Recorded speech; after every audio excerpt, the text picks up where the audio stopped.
What's going on, everyone? Today we're down at Rent a Ramp in Waterlooville, Hampshire with two very different machines, a Porsche Cayenne Turbo S and an Audi Q7 S Line. We're getting underneath both cars for rust repair and full body undersealing.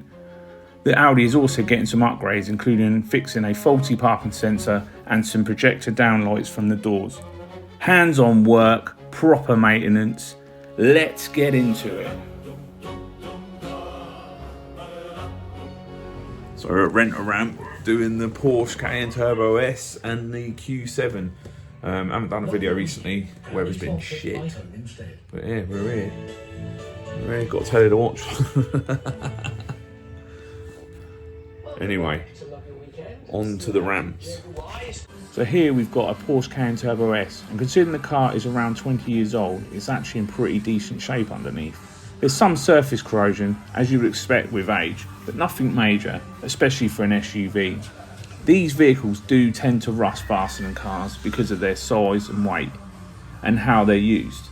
So seeing one like this age is pretty normal.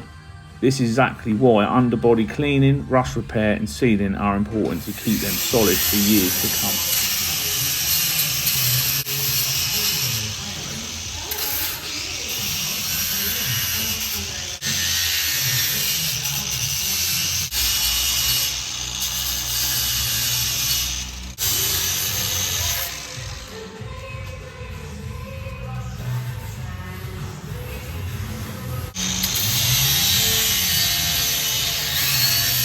This is the Porsche Cayenne Turbo S, and after prep work's been completed, the overall condition underneath is actually very good for its age.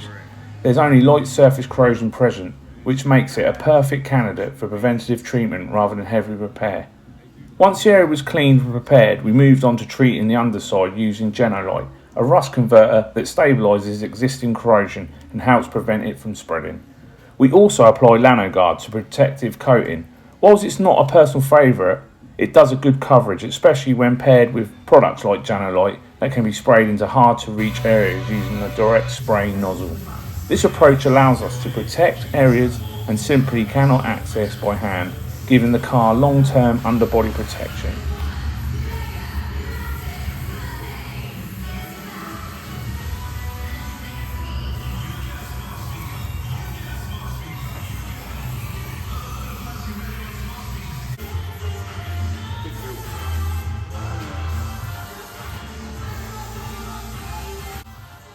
I'm just finishing up spraying the last bits on this Cayenne Turbo S. I'm going to do a little bit of maintenance on the Q7 while that dries. So the easiest way to do these rear parking sensors is a bit fiddly. Some people take the bumpers off, but if you can get your hands in, you've got two little plastic screws there and the cover pulls off. Just push the sensor through here. And then put your hand up there, grab it, pull it over this cross member a bit, and then unclip it with a long flat-edge screwdriver. And then do the reverse, clip it back in, push it in, saves taking the fucking bumper off. And then put your cover back on. I don't need to show you how to do that. So my father-in-law's using LanoGuard. It's a good product. It reminds me of oil with WD-40 mixed. It does a good coverage. But where it's been stored, it did congeal, we think, at the bottom because bits were getting stuck in the nozzle.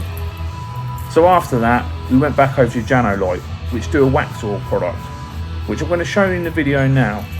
It had very good coverage, wide spray, and it does all the stuff as a rust converter. Maybe I should have just used this first, but hey, very good product. I'll put the links in the description at the bottom. You can get it on eBay, Amazon, etc. Wow, we've done the best we could. She weren't too bad, but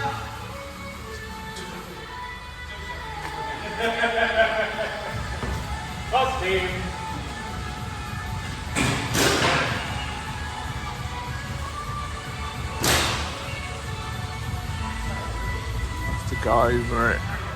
And the Q7's just the same, not too bad. Bit rusty, but she's 20 years old. What do you expect? That's good. I've seen transit vans worse than that. They're 70 plates. go over it one more time, I think. And side steps, if you've ever got side steps on these Q7s, they go after us.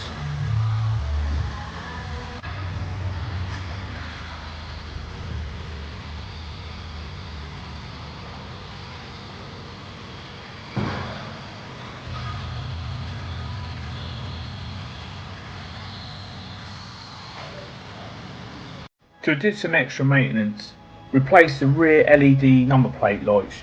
You can get these on eBay, I'll put the link at the bottom. They're very good. Did find them a bit tricky, but they did go in the end. Make sure you replace the little grub screws that are in there, because mine were slightly rusty and they were hard to get out. But I've done it in the end.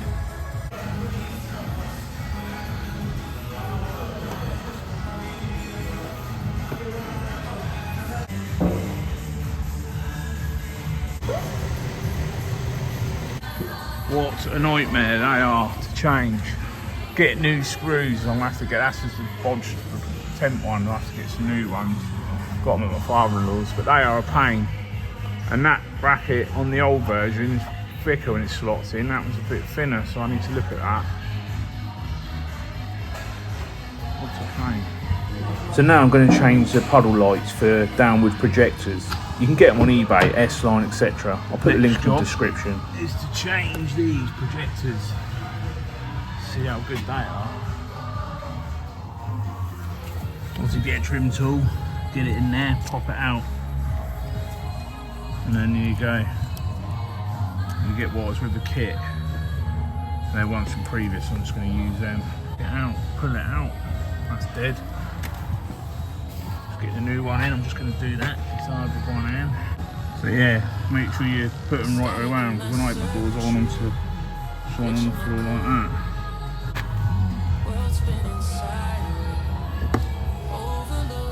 Get the rest done. Oh, both done.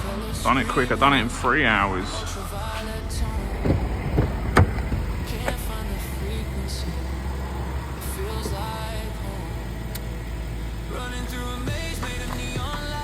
With my tool.